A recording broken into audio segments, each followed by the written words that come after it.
tam včera pridávala jedno video. Pozri, mamka, ani papiere im nie je treba.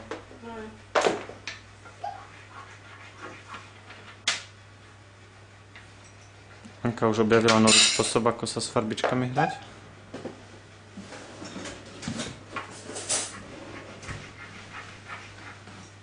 A niečo pekné namaľovať namiesto čmarania. Namaľovať? Lenka, dvihni farbičky.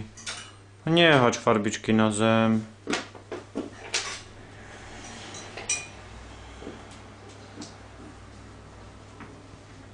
Niečo pekné namaľuj, Lenka. Hej?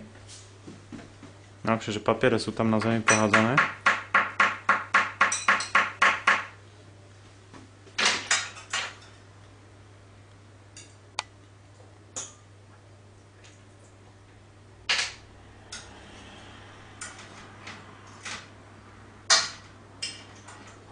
Ale si všimni, že Lenka už pekne drží pastelku, tak jak sa má.